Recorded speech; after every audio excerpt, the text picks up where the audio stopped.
मेरे छोटे छोटे बच्चे थे। मुझे कोई नौकरी नहीं मिल रही थी, इसलिए मैं मजबूर होकर मर्द का भेष बदलकर ड्राइवर की नौकरी करने लगी। मेरे मालिक बहुत अच्छे थे, रोज मुझसे रास्ते भर बातें करते जाते। एक दिन बातों ही बातों में उन्होंने मुझे बताया कि वो एक लड़की से प्यार करते हैं। मैंने कहा, यह तो बहुत अच्छी बात है। आप इतने जवान और खूबसूरत और अमीर हैं, आपसे तो कोई भी लड़की शादी करने को तैयार हो जाएगी। लेकिन मेरे कदमों तले से जमीन निकल गई जब उन्होंने मेरी तस्वीर, मेरा नाम कल्पना है, मैं अपने माँ बाप की इकलौती बेटी थी। मुझे पढ़ने लिखने का कोई ख़ास शौक नहीं था, इसलिए 12वीं के बाद पढ़ाई को छोड़ दिया। मेरा ताल्लुक एक खाते पीते खानदान से था। मेरे दादाजी 2 भाई और उनकी एक बहन थी। शुरू से ही मेरे खानदान में जायदाद के खातिर झगड़े चल रहे थे। पापा सारा सारा दिन अदालतों की धक्के खाते रहते, क्योंकि मेरे चाचा और बड़े पापा दोनों हमारे हिस्से की प्रॉपर्टी हड़पना चाहते थे। मेरे वक्त इसी तरह से गुजर रहे थे कि मुझे खबर मिली कि मेरी सबसे अच्छी दोस्त वीना की शादी है। वीना के घर वाले बहुत अमीर थे। वीना ने स्पेशली मुझे अपने हर फंक्शन में बुलाया था। मैं उसके मेहंदी के फंक्शन में गई तो घर आते वक्त काफ़ी रात हो गई थी। तभी मैंने देखा कि रास्ते में एक तेज़ रफ्तार से गुजरती हुई गाड़ी मेरे पास रुकी और किसी ने मेरे मुंह पर कपड़ा रखा और मैं बेहोश हो गई। मेरी आँख खुली तो अपने आप को एक तहखाने में पाया, जहाँ पहले ही कुछ लड़कियाँ मौजूद थीं। एक बड़ा सा कमरा था जिसे मुझे समझने में ज़्यादा देर नहीं लगी कि यह एक कैद खाना है। यहाँ पर कुछ छोटे बच्चे भी थे जिनसे भीख मंगवाई जाती थी, और कुछ जवान लड़कियाँ भी थीं जिनसे क्लब में डांस करवाया जाता था, और कुछ तो कोठों पर बेच दिया जाता था। पुलिस भी इस गैंग के साथ मिली हुई थी। इनमें से एक लड़का मुझे देखकर मुस्कुराए जा रहा था। उसे देखकर मुझे बहुत गुस्सा आया। वो मुझे घूरता ही जा रहा था। मुझे अपने साथ साथ अपने माँ बाप की भी फिक्र हो रही थी। मेरे बिना उनका तो रो रो कर बुरा हाल हुआ होगा। सभी लड़कियां रो रही थी और बच्चे भी बहुत रोए जा रहे थे। मैं एक बच्चे के पास बैठी। मुझे वो बच्चा बहुत प्यारा लगा। मुझे उस बच्चे पर बहुत तरस आया। उसे देखकर लग रहा था कि वो गुस्से से ज़मीन को घूर रहा है, जैसे शायद सोच रहा हो कि जैसे तैसे मुझे यहाँ से निकलने का रास्ता मिल जाए। मैंने प्यार से उस बच्चे के सिर पर हाथ फेरा और कहा, तुम इन इंसानों के हाथ में कहाँ से आ गए? मेरे सवाल करते ही वो बच्चा रोने लगा। तभी कुछ लोग वहाँ पर आए और सभी को भेड़ बकरियों की तरह मारने पीटने लगे, और मारते हुए कह रहे थे कि चलो, तुम लोगों को कहीं और जाना है। यहाँ पर तकरीबन 50 लोग रहते हैं और इन 50 लोगों को कहीं और शिफ्ट होना था। अंधेरे कैद खाने में सूरज को देखे हुए बहुत दिन हो गए थे। कुछ पता ही नहीं चलता था कि कब सुबह होती है और कब शाम। यहाँ पर मौजूद कुछ लोगों से ड्रग्स सप्लाई का काम कराया जाता था। अब मुझे इस दिन का डर था जिस दिन ये लोग मुझे भी इस घिनौने काम में लगवा देते। अक्सर हम जिन चीज़ों से डरते हैं हमारे साथ वही होता है। अब ये लोग यहाँ पर मौजूद सभी लोगों को नशे का आदी कर रहे थे। एक दिन मुझे भी एक दूसरे कमरे में ले जाया गया, जहाँ पर मौजूद एक लड़के ने एक इंजेक्शन दिया। अब रोज़ यही होता था। अब मैं भी नशे की आदी हो गई थी। मुझे पता नहीं चला, और जो लड़का इंजेक्शन देता था, मैं उसके पास जाने लगी और उससे अपने मन की सारी बातें शेयर करती थी और कहती थी कि यह हादसा होने के बाद मेरे माँ बाप जीते जी मर गए होंगे। पता नहीं लोगों ने मेरे माँ बाप को क्या क्या सुनाया होगा। इस लड़के ने, जिसका नाम था पूरब, उसने मुझसे कहा, एक न एक दिन मैं तुम्हें यहाँ से निकलवा दूंगा। लेकिन किसी ने उस लड़के को पुलिस के हवाले कर दिया। कहते हैं खराब वक्त गुजर ही जाता है, लेकिन जिस पर गुजर रही हो उसे ही पता चलता है वक्त कैसा गुजरा। एक रोज़ हम लोगों की निगरानी पर जो शख्स रखा गया था, उसे अचानक चक्कर आया और वो अचानक बेहोश हो गया। हम सब ने इस मौके का फ़ायदा उठाया और वहाँ से निकल कर भाग गए। यकीन मानो कि उस दिन पता चला कि आज़ादी क्या होती है। अपनी जान सबको प्यारी होती है। हम सब अंधाधुंध भाग रहे थे। कुछ लोगों को गोलियां लग गई और कुछ इस भगदड़ में जख्मी हो गए। मैं इतनी ज़ोर से ज़मीन पर गिरी थी कि मेरा बाजू टूट गया था। इस वक्त इस तकलीफ़ से ज़्यादा यही सोचती कि कुछ भी करके यहाँ से भागना है, नहीं तो सारी ज़िंदगी इनकी कैद में रह जाऊँगी। मैं एक सुनसान रास्ते पर पहुँच गई। वहाँ पर सड़क के साथ लगा हुआ एक घना जंगल था। मैं जंगल में घुस गई और बड़ी मुश्किल से जान बचाकर वहां से निकली। रात काफ़ी हो चुकी थी। मैंने सड़क पर आती जाती गाड़ियों को रोकने की कोशिश की, लेकिन रात के इस वक्त कोई भी लिफ्ट देने को तैयार नहीं था। मैंने पैदल ही वहां से चलना शुरू किया, लेकिन 2 दिन से भूख और कुछ नशे की आदत की वजह से चलना मुश्किल हो गया था। कुछ दूर चलने के बाद मैं वहीं पर गिरकर बेहोश हो गई। जब आंख खुली तो हॉस्पिटल का वार्ड था। मैंने देखा मेरे पास एक डॉक्टर और 2 पुलिस वाले खड़े हैं। मेरे होश में आते ही पुलिस वाले मुझसे पूछताछ करने लगे। मैं डर गई थी कि कहीं जिस मुसीबत से निकली हूँ दोबारा उसी में फंस न जाऊँ, इसलिए मैंने मुकर जाना बेहतर समझा। उन लोगों ने मेरे घर का एड्रेस लिया और मैंने देखा कि मेरी माँ मेरे सामने खड़ी थी। मुझे देखते ही उसने चीखना चिल्लाना शुरू कर दिया। लोगों ने बताया कि मेरी माँ आज 6 माह बाद बोली थी। जब मैं अगवा हुई तो लोगों ने मेरे माँ बाप को ताने मारना शुरू कर दिए थे कि तुम्हारी बेटी तो बदचलन थी, इसलिए घर से भाग गई। मेरे पिता ये सदमा बर्दाश्त नहीं कर पाए और फिर एक दिन वो दुनिया छोड़कर चले गए। मेरी माँ बेटी और पति के गम में दिमागी तौर पर बीमार हो गई थी और आज जब वो मुझे देखी तो चीख चीख कर रोने लगी। 2 दिन अस्पताल में रहने के बाद जब मैं घर आई तो पता चला ये समाज लड़कियों का घर से भागना तो शायद याद रखता है, लेकिन ये नहीं सोचता कि शायद लड़की किसी मुसीबत में हो या किसी ने अगवा कर लिया हो। ये नहीं दिखता। हर शख्स अपनी ऐनक लगाकर बैठा रहता है और सब अपनी नज़र और अपनी सोच के मुताबिक दूसरी बातें करना शुरू कर देते हैं। मेरे घर आते ही आस पड़ोस के लोग मेरे घर पर इकट्ठा हो गए। मुझसे सवालों की बारिश होने लगी कि वो लड़का कौन था जिसके साथ तुम भागी थी। तुमने एक बार भी अपने माँ बाप के बारे में नहीं सोचा। तुम्हारी वजह से तुम्हारा बाप ये दुनिया छोड़ कर चला गया। मैंने अपनी सफाई देने चाही पर किसी ने मेरी एक ना सुनी, इसलिए मैं चुप हो गई। लोगों ने मेरी माँ से कहा कि अगर तुम अपनी इस बच्चलन बेटी को घर पर रखी तो तुम्हें समाज से बाहर निकाल दिया जाएगा। मेरी माँ ने इन सब लोगों की बातें सुनी तो उन्होंने भी किसी से कुछ कहना उचित नहीं समझा, क्योंकि उन्हें पता था कि हमारी कोई सुनने वाला नहीं। इसलिए उसी वक्त मेरा हाथ पकड़ा और गांव छोड़कर शहर चली आए। शहर में मेरी माँ की एक पुरानी सहेली रहती थी। रात के 10 बजे हम उनके घर पहुँचे। अचानक हमें अपने घर पर देखकर सावित्री आंटी घबरा गईं। उन्होंने हमें घर के अंदर आने को कहा और एक कमरे में बिठाया। अभी हम सब बातें ही कर रहे थे, तभी मैंने देखा सावित्री आंटी का एक बेटा था जो पागल था। वो हमारे पास आया और मुझसे कहने लगा कि तुम मेरे साथ चलो और खेलो। सावित्री आंटी के बेटे मोहित की उम्र लगभग 23 साल थी, लेकिन वो बच्चों की तरह था। उसकी वजह से माँ ने मुझसे कहा कि उसकी बात मान लो, हमें परेशान कर देगा। मेरी माँ की सहेली सावित्री आंटी ने बताया कि उनका बेटा एक बहुत ही काबिल पढ़ा लिखा इंसान था, अपने कॉलेज का बेस्ट प्लेयर था। एक बार मैच खेलते समय किसी खिलाड़ी ने उसके सर पर भारी चीज़ मार दी थी और वो बेहोश होकर गिर गया और पूरे 1 महीने अस्पताल में रहा।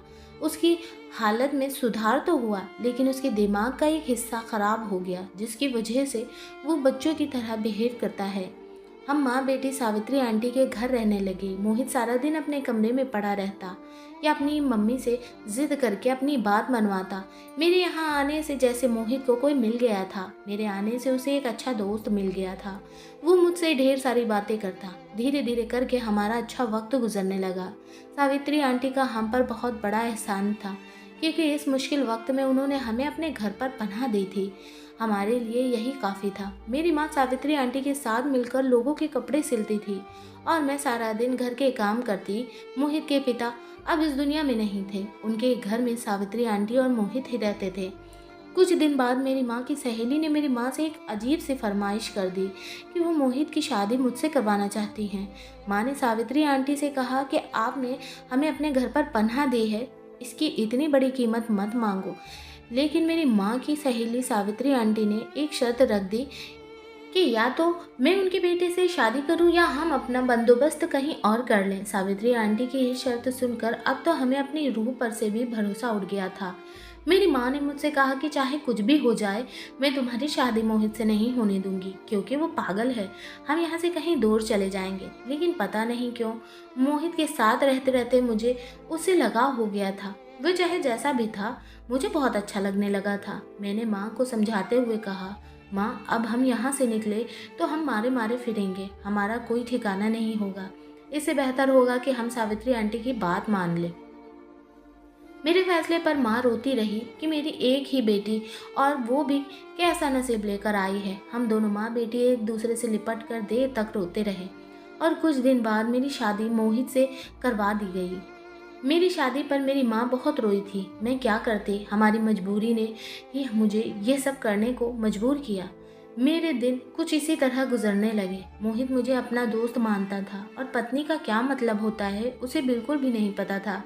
एक दिन एक भिखारन मेरे दरवाजे पर आई और कहने लगी, मुझे पेट भर खाना खिला, तेरी हर मनोकामना पूरी होगी।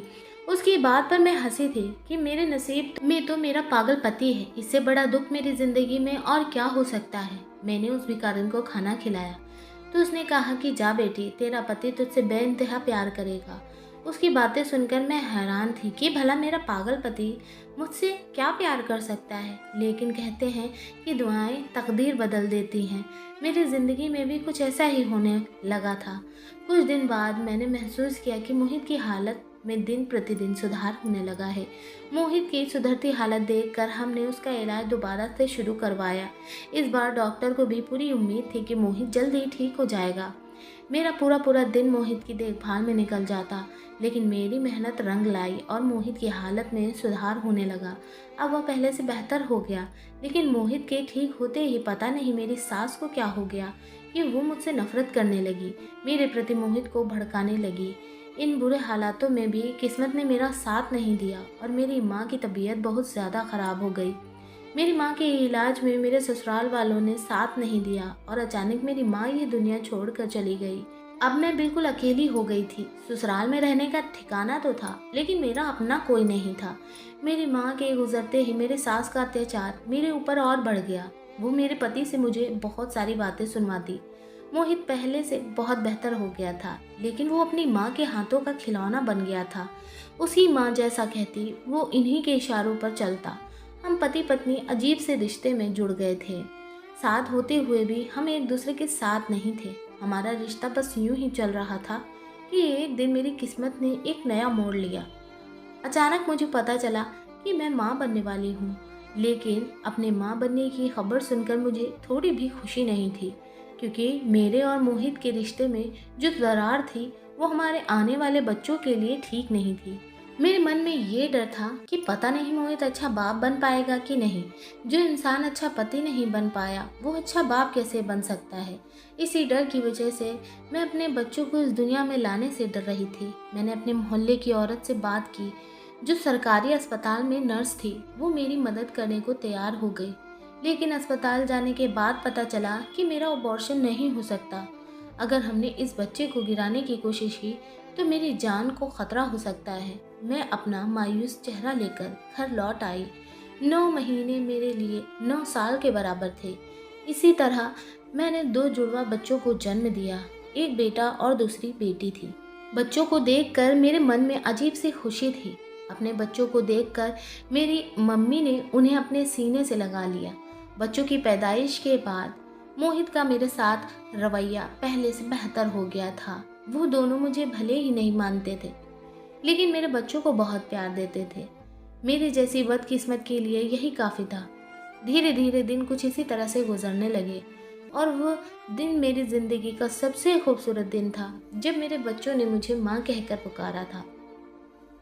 ये बात वही लोग समझ सकते हैं जिनका अपना कोई नहीं होता। एक दिन मेरी सास और मेरे पति मोहित किसी काम से बाहर गए थे, पर वापसी पर आते वक्त उन दोनों का एक्सीडेंट हो गया और मौके पर ही उन दोनों की मौत हो गई। उनकी मौत की खबर सुनकर मैं फिर से एक बार टूट कर चकनाचूर हो गई, क्योंकि वो दोनों मेरे लिए कैसे भी थे, पर वही लोग मेरे बच्चों का सहारा थे। जो बच्चे मेरे पास हैं, ये सब सोच सोच कर सारी सारी रात मुझे नींद नहीं आती थी। अब हमारा गुजर बसर कैसे होगा। जो थोड़ा बहुत जमा पूंजी थी वो कुछ दिन चली और धीरे धीरे हमारे घर में दाने दाने के लाले पड़ने लगे थे। एक माँ खुद भूखी रह सकती है, लेकिन अपने बच्चों को भूखा नहीं रख सकती। मैं अगल बगल के मोहल्ले में काम करके अपने बच्चों का पेट पालने लगी। एक अकेली औरत का कोई सहारा नहीं होता। मैं लोगों के घर काम करने जाती तो वहाँ पर उनके घर के मर्द मुझे गंदी निगाहों से देखते। एक दिन ऐसे ही भटकते भटकते जा रही थी कि मुझे पता चला कि किसी आदमी को ड्राइवर की ज़रूरत है। मैं गाड़ी चलाना उन्हीं दिनों सीखी थी जब मैं किडनैप हुई थी। वो किडनैपर हमें ट्रेनिंग देते ताकि वक्त आने पर हम गाड़ी चलाकर भाग सकें। लेकिन फिर से परेशानी वही थी कि मुझे एक मर्द की गाड़ी चलानी थी। इसलिए मैंने अपना हुलिया चेंज कर लिया और अपने आप को मर्द के पोशाक में ढक लिया। जो कोई भी मुझे देखता था वो यही समझता था कि मैं एक मर्द हूँ और मैं उस आदमी की गाड़ी चलाने लगी। वो साहब बहुत अच्छे थे। वो मुझसे अपने मन की सारी बातें शेयर करते थे। धीरे धीरे साहब और मेरी दोस्ती हो गई थी। गाड़ी चलाते चलाते हम खूब सारी बातें किया करते थे। मेरा सफ़र भी बहुत अच्छे से गुजर जाता था। एक दिन बातों ही बातों में मैंने उनसे पूछा कि आपने अभी तक शादी क्यों नहीं की। उन्होंने बताया कि एक लड़की देखी थी और उसी समय प्यार करने लगा था, लेकिन ज़िंदगी ने ऐसा वक्त दिखाया कि मैं उसे ढूंढ न सका। अपने झमेले में वो लड़की कहीं खो गई। वो किस्मत की मारी थी, पता नहीं अब किस हाल में होगी। साहब ने कहा कि अगले दिन उस लड़की की तस्वीर वो मुझे दिखाएंगे। अब मुझे अगले दिन का इंतज़ार था और उस लड़की की किस्मत के भी बारे में सोच रही थी कि उसकी किस्मत तो बहुत अच्छी है, क्योंकि कोई शख्स उससे 7 साल से मोहब्बत करता था और उसी की यादों में अभी तक उसने शादी नहीं की थी। अगले दिन बच्चों को स्कूल छोड़कर जब मैं उस साहब को लेने गई, जब वो गाड़ी में बैठे, कुछ दूर जाकर मैंने उनसे कहा कि साहब, आपने उस लड़की की फ़ोटो दिखाने को कहा था। आखिर कौन है वो खुशनसीब, कौन है जिसे आप इतना प्यार करते हैं? उन्होंने जब उस लड़की की तस्वीर निकाल कर मुझे दिखाई तो तस्वीर देखकर मेरे पैरों तले ज़मीन निकल गई, क्योंकि वो तो मेरी ही तस्वीर मुझे दिखा रहे थे। ये तस्वीर तब की थी जब मैं किडनैप हुई थी। पता नहीं कैसे इस तस्वीर को निकाला गया था। गाड़ी अचानक ब्रेक लगने से रुकी थी। साहब ने कहा, गाड़ी को ध्यान से चलाओ। उसे क्या पता था कि मैं किस उलझन में थी। उसने मुझे बताया कि 7 साल पहले वो एक गैंग का हिस्सा था।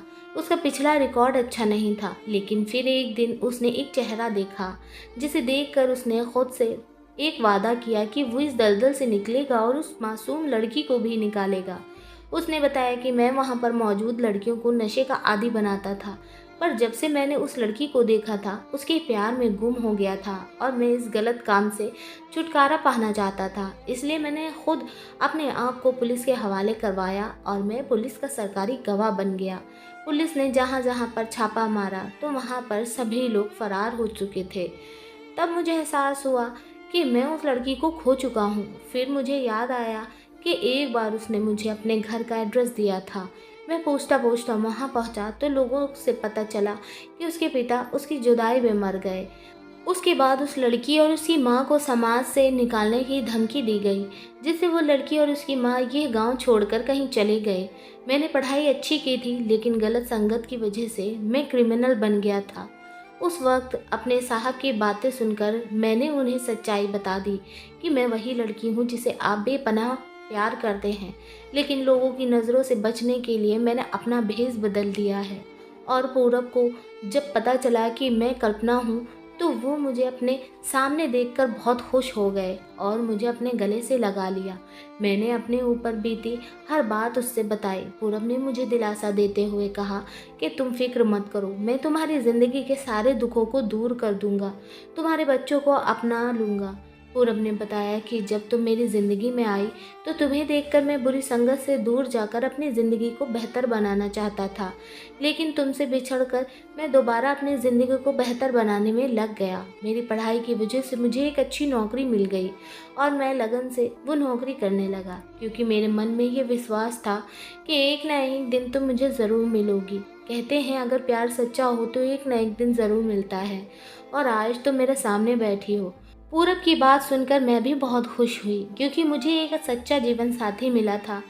मैंने उसे अपने बच्चों से मिलवाया। कुछ दिन बाद पूरब ने मुझसे शादी कर ली। मैंने अपनी ज़िंदगी में जितने दुख झेले थे, पूरब ने आकर मेरे दामन में उतनी खुशियाँ भर दी थी। दोस्तों, वीडियो कैसी लगी कमेंट करके ज़रूर बताइएगा। वीडियो को लाइक, चैनल को सब्सक्राइब ज़रूर करें।